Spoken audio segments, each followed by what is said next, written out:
రాష్ట్రంలో చంద్రబాబు గారి నేతృత్వంలోని కూటమి పాలన అవినీతితో నుండి అరాచకంగా మారి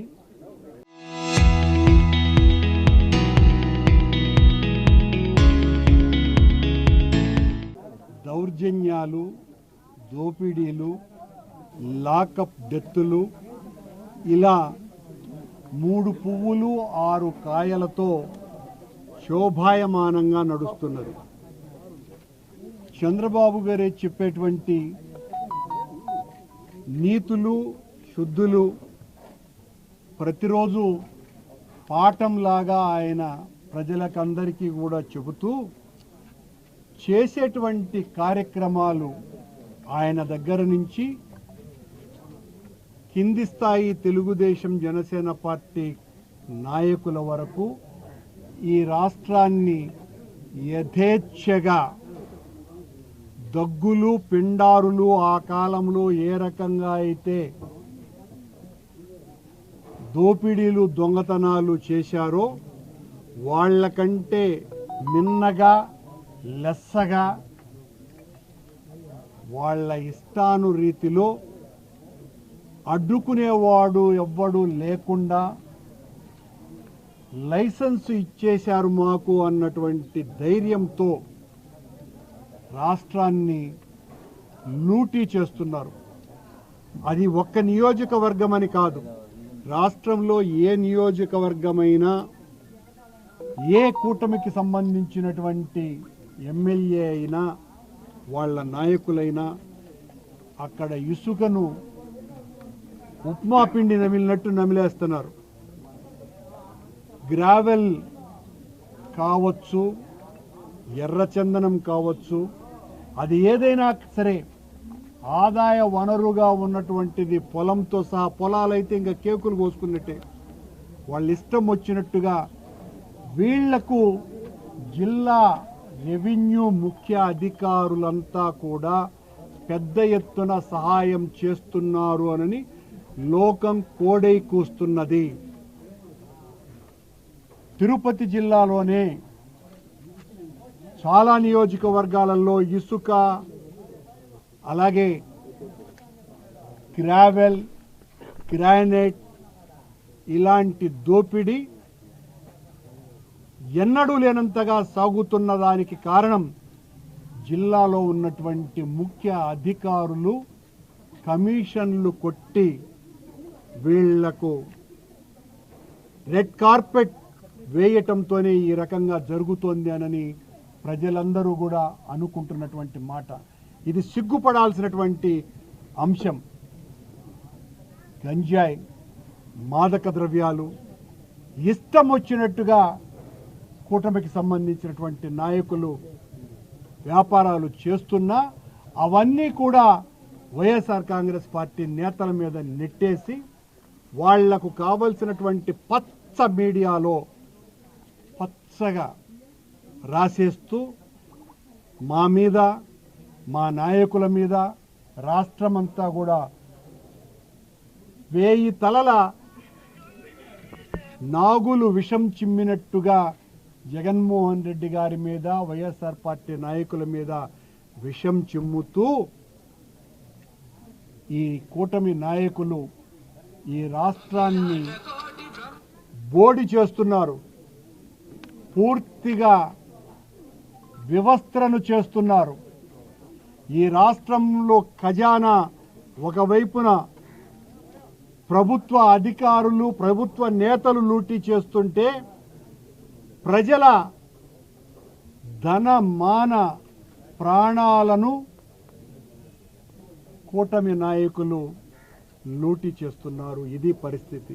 ఇదేదో కేవలం ఆరోపణలు కాదు, ప్రతి నియోజకవర్గంలోనూ కూడా వీళ్ళ దాష్టికాలకు అంతు లేకుండా పోతుంది.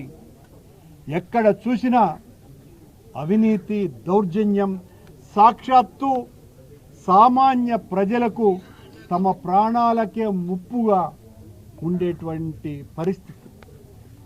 ఉదాహరణకు తిరుపతిలో ప్రజా వ్యతిరేక విధానాల మీద, కూటమి చేస్తున్నటువంటి మోసాలు, దౌర్జన్యాల మీద వైఎస్ఆర్ కాంగ్రెస్ పార్టీ పెద్ద ఎత్తున పోరాటాలు చేస్తుంటే ఎంత చిన్న అలజడి అయినా ఆ అలజడి మీద ఒక క్రిమినల్ కేసు బనాయిస్తున్నారు. బనాయించి ఈ మధ్యన తిరుపతి ఎంఆర్ఓ నోటీస్ ఇచ్చినాడు మా నాయకులకి. ఏమని? మీరు 10 కేసుల్లో ముద్దాయిలుగా ఉన్నారు, 5 కేసులకు మించితే మీ అందరి మీద చర్యలు తీసుకోవాల్సిన అవసరం ఉంది, కనుక 2 లక్షల బాండును ఇచ్చి మీరు మాకు వివరణ ఇచ్చిపోండి అని. భారతదేశ చరిత్రలో ఒక ఎంఆర్ఓ రాజకీయ నాయకులు చేసినటువంటి ఆందోళనలకు, అది కూడా ప్రజా వ్యతిరేక విధానాలను అనుసరిస్తున్నటువంటి ప్రభుత్వానికి వ్యతిరేకంగా పోరాటం చేస్తే ఆ పోరాట యోధులను పిలిచి మీ అందరినీ కూడా మరొక్క మారు ఇలా చేస్తే తీవ్రమైన చర్యలు తీసుకుంటాం, మీరు 1 సంవత్సరం పాటు ఎక్కడ ఏ ఆందోళనలోనూ భాగస్వాములు కావద్దు అని తాకీదిస్తాడయా ఎంఆర్ఓ. ఎంత దారుణమండి ఇది. ఈ ఎంఆర్ఓ, ఈ పోలీసు వాళ్ళు మాకు తాకీదులు, కేసులు పెడితే భయపడే వాళ్ళు ఎవరు లేరు. మీ ఆధ్వర్యంలోనే జరుగుతున్నాయి. ఈ ఎంఆర్ఓలు దోపిడీ చేస్తున్నారు. కొంతమంది పోలీసులు విచ్చలవిడిగా తెలుగుదేశం కూటమి నాయకులకు అండగా ఆ దోపిడీకి ఒక నిలువుగా సమర్థిస్తున్నారు. వాళ్ళతో కలిసి కుమ్మక్కై లంచాలు మేసి తింటున్నారు.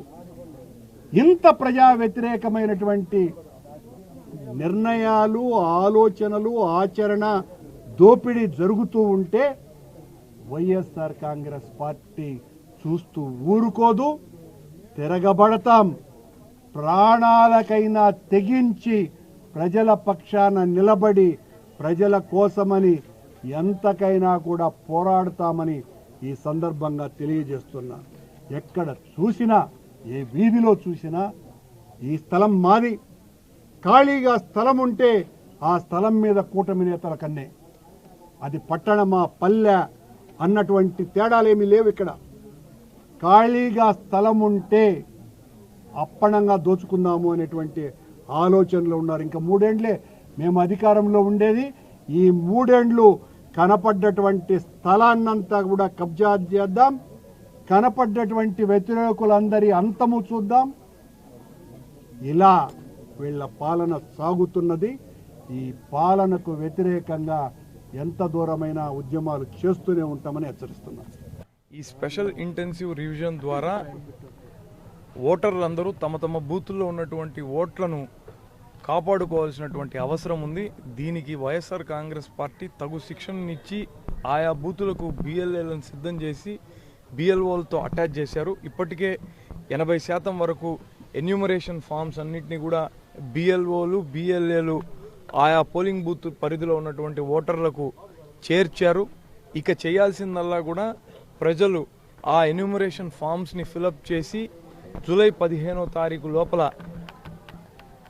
మీరు ఇవ్వగలిగితేనే ఓటు ఉంటుంది, లేని పక్షంలో మీరు ఓటును ఖచ్చితంగా కోల్పోతారు. ఈ ఫామ్స్ని ఫిలప్ చేసేటటువంటి విషయంలో మీకు బిఎల్ఓలు, అలానే పార్టీలు నియమించినటువంటి బిఎల్ఏలు కూడా సహకరిస్తారు. మీకే చిన్నపాటి అనుమానం ఉన్నా కూడా మీ బూత్కు సంబంధించినటువంటి బిఎల్ఏని కానీ బిఎల్ఓని కానీ సంప్రదించి 2002లో మీకు ఓటు ఉన్నట్లయితే ఆ ఓటుని లింక్ చేయడం, లేదంటే మీకు ఓటు లేకపోతే మీ తండ్రికి కానీ మీ తల్లికి కానీ మీ నానమ్మకి కానీ తాతకు కానీ అప్పుడు 2002లో ఉన్నటువంటి ఓటును బయటికి తీసి దానికి కూడా ఆ లింక్ బిఎల్ఓనే మీకు చెప్తాడు, లేదంటే బిఎల్ఏ అయినా కూడా మీకు ఇస్తాడు. దాంట్లో సెర్చ్ చేసి మీకు సంబంధించినటువంటి వాళ్ళ ఓటును బయటికి తీసి దీంతో మీ ఓటుతో లింక్ చేస్తారు. లింక్ చేస్తేనే మీ ఓటును మీరు కాపాడుకోగలుగుతారు, లేని పక్షంలో ఓటును కోల్పోతారు. కాబట్టి ఖచ్చితంగా మీరు ప్రజాస్వామ్యంలో రాజ్యాంగం మీకు కల్పించినటువంటి అతి ముఖ్యమైనటువంటి హక్కును ఓటును కాపాడుకోవాల్సిన బాధ్యత మీ మీదే ఉన్నటువంటి విషయాన్ని నేను గుర్తు చేస్తూ దీంట్లో మీకు సహకరించడానికి వైఎస్ఆర్ కాంగ్రెస్ పార్టీకి సంబంధించినటువంటి బిఎల్ఏలు అందరూ కూడా ఆయా బూతుల్లో సిద్ధంగా ఉంటారన్న విషయాన్ని కూడా స్పష్టం చేస్తున్నాను.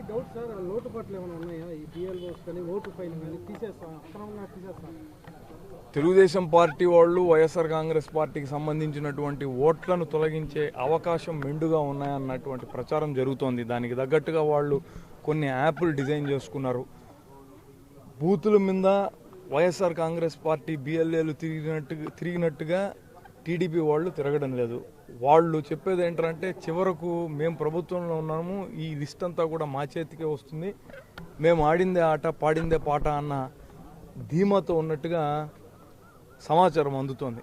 కాబట్టి ఓటర్లు తగు జాగ్రత్తగా, అది ఏ పార్టీ వాళ్ళైనా కూడా కావచ్చు, వాళ్ళ కుట్రలకు బలి కాకుండా మీ ఓటును ఖచ్చితంగా బిఎల్ఓకు ఆ ఎన్యూమరేషన్ ఫామ్ అందజేసి దాని మీద గట్టిగా కూర్చోకపోతే వీరి కుట్రల కారణంగా కోల్పోయే ప్రమాదం కూడా ఉంటుంది.